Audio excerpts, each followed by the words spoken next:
तो आज हम ऑकुलस के अनुप्रयोग का जो प्रश्नावली चल रहा है 6.1, ठीक है। तो उसमें हमने 2 क्वेश्चन और थ्योरी बता दिया था। इससे अगर आप नहीं देखे हैं तो लेक्चर जाके डिस्क्रिप्शन में लिंक है, उसको देख लीजिए। उसके बाद ही यहाँ पे आएंगे तो समझ में आएगा, ठीक है। तो टाइम को वेस्ट ना करते हुए सीधा सीधे टॉपिक पे आते हैं। देखिए क्वेश्चन हमने लिया है 3 नंबर क्वेश्चन, ठीक। तो समझिएगा, लिखा है क्वेश्चन नंबर 3 की एक वृत्त की त्रिज्या समान रूप से 3 सेंटीमीटर प्रति सेकंड की दर से क्या हो रही है, बढ़ रही है। हमने बोला क्वेश्चन है कि एक वृत्त की त्रिज्या, सबसे पहले की बात वृत्त किसे कहते हैं, ये वृत्त हो गया, ये इसकी त्रिज्या हो गई r, ठीक है ना। जो ये त्रिज्या r है वो किस दर से बढ़ रही है, 3 सेंटीमीटर प्रति सेकंड की दर से। हमने बोला था कि जहां पे दर लगता है तो बोलिएगा त्रिज्या बदल रही है तो dr, और दर से इसका मतलब कि किसकी बात करते हैं हम, dt, यानी dr बटा में कितना हो गया, dt। बढ़ रही है तो बोला ज्ञात कीजिए कि वृत्त का क्षेत्रफल किस दर से बढ़ रहा है। क्षेत्रफल का मतलब क्या समझ में आ रहा है आपको कि a, और दर का मतलब कि dA अपॉन dt। इसका मान क्या करना है, आपको पता करना है। बोला है कि जबकि त्रिज्या कितना सेंटीमीटर है, 10 सेंटीमीटर, r का मान कितना दे दिया है, 10 सेंटीमीटर। ध्यान से समझिए, जो बोला है उसको लिखना है आपको, ठीक है। त्रिज्या समान रूप से 3 सेंटीमीटर प्रति सेकंड की दर से बढ़ रही है। देखिएगा तो त्रिज्या r को किस दर से बढ़ाया है, ध्यान से समझिएगा। r में किस दर से बढ़ा है, dr बटा में dt, इक्वल टू कितना दे दिया है, 3 सेंटीमीटर प्रति सेकेंड, ठीक है। बोला है कि क्षेत्रफल किस दर से बढ़ रहा है, इसका मतलब किसका मान पूछा है, dA अपान में dt का मान हमसे क्या कर दिया है, पूछ दिया। बहुत बार ध्यान से समझिएगा। वृत्त के अगर हम क्षेत्रफल की बात करें तो वृत्त का क्षेत्रफल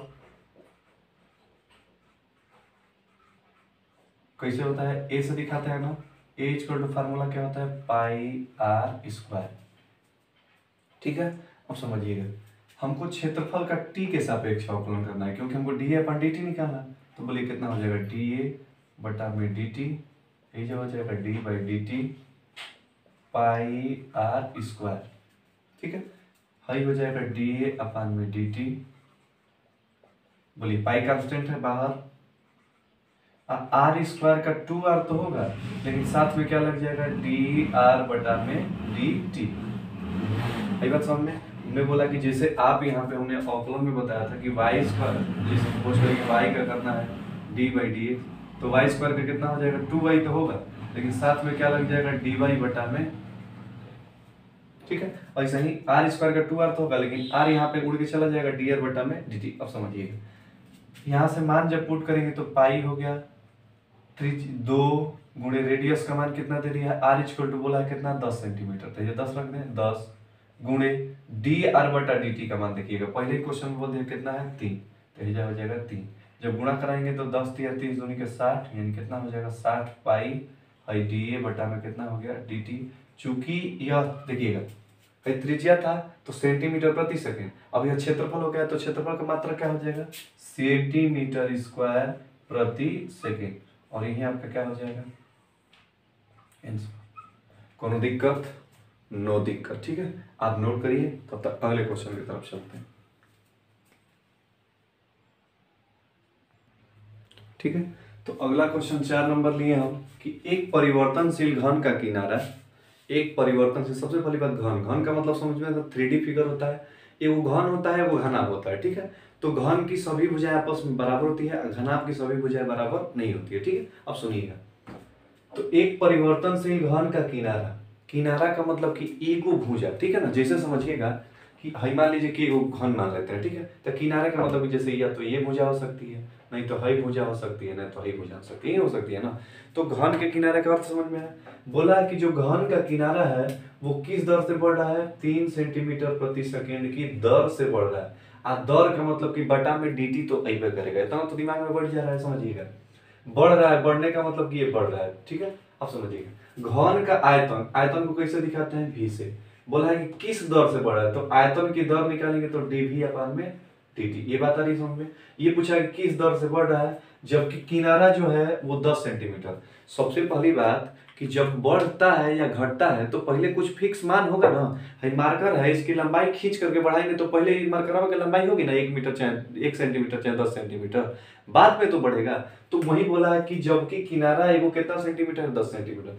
हमने मान लिया कि माना घन का किनारा कितना है, माने घन की एगो भुजा कितना सेंटीमीटर है, 1 सेंटीमीटर, ठीक है। अब समझिएगा, अगर ये 1 सेंटीमीटर हो गया तो हम यहाँ पे देखिए एक्स बराबर, एक भुजा को किसे दिखा है, यहाँ पे लिखा है घन, और एक एक्स बराबर कितना बोल दिया है 10 सेंटीमीटर। कितना बोला है 10 सेंटीमीटर, हमने कितना माना है एक्स। अब इसमें परिवर्तन की दर निकालना है, तो बोला है कि किनारा में 3 सेंटीमीटर प्रति सेकंड की दर से बढ़ रहा है, तो किनारा x माने है ना, तो जब दर लिखेंगे तो dx बटा में dt इक्वल टू कितना दे दिया है 3 सेंटीमीटर प्रति सेकंड की दर से बढ़ रहा है, तो तीर ऊपर के दीजिए। ठीक है, ये क्वेश्चन में क्या कर दिया है, आपको दिया है, कोनो दिक्कत देखिएगा। अब पूछ रहा है कि आयतन किस दर से बढ़ रहा है, आयतन को कैसे दिखाते हैं v से, दर निकालेंगे तो dv अपन में dt। बोला है कि किस दर से बढ़ रहा है, क्वेश्चन मार्क है। ठीक है, अब बोला है कि किनारा जो है x बराबर एक दे दिया है 10 सेंटीमीटर, तो यहाँ पे x बराबर 10 सेंटीमीटर, कोनो दिक्कत। चलिए सॉल्व करते हैं।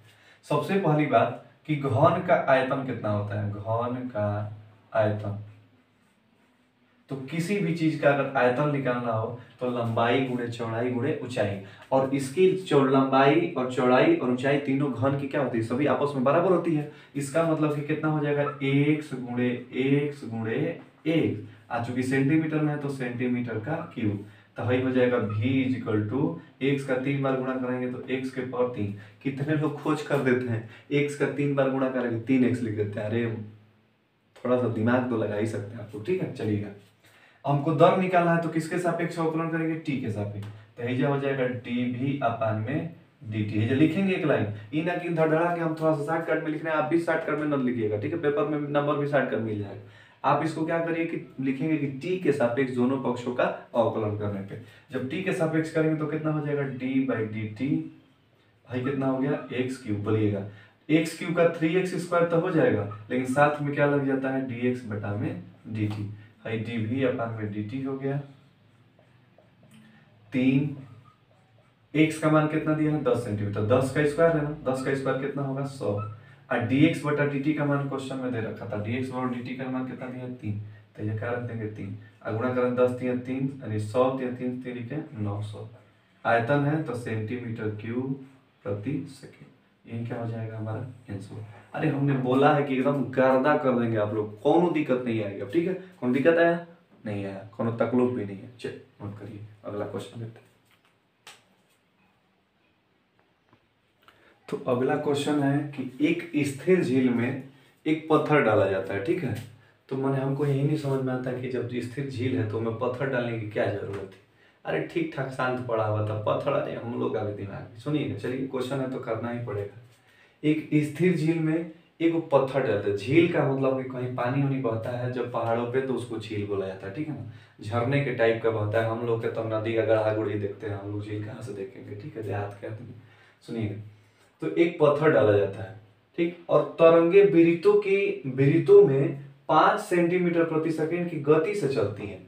समझिएगा, उसमें जो लहर उत्पन्न होती है ना, ढेका मारेंगे जैसे पानी में पानी ढेका मारते हैं तो पनिया देखिएगा लहरते हुए चलता है। ठीक है, तो उसी लहर को हम तरंग कहते हैं। ठीक है, आज जो तरंग है वो अब किस रूप में चल रहा है, वृत्त के रूप में, माने गोलाकार गोले गोले पानी घूम रहा है। ठीक है, तो जब बोला है कि तरंग वृत्तों में 5 सेंटीमीटर, जो वृत्त है वो कितना त्रिज्या की है 5 सेंटीमीटर प्रति सेकंड की गति से।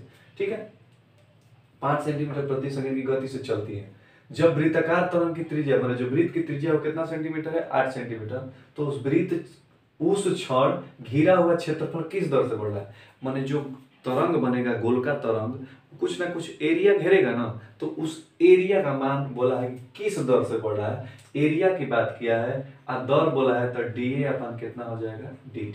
ये हमको क्या कर दिया है, पूछ दिया। इतना तो दिमाग अब आपको काम करने लगा होगा। ठीक है, चलिएगा, बोला है कि वृत्ताकार तरंग के वृत्तों में जो गति है वो कितना दर से बढ़ रही है, 5 सेंटीमीटर प्रति सेकेंड की गति से। ठीक है, तो बोला है कि जो 5 सेंटीमीटर प्रति सेकेंड की गति से क्या चल रही है, समझिएगा। अब आप गति इक्वल टू यानी v इक्वल टू जानते हैं कितना होता है, दूरी यानी डी आर बटा में डी टी।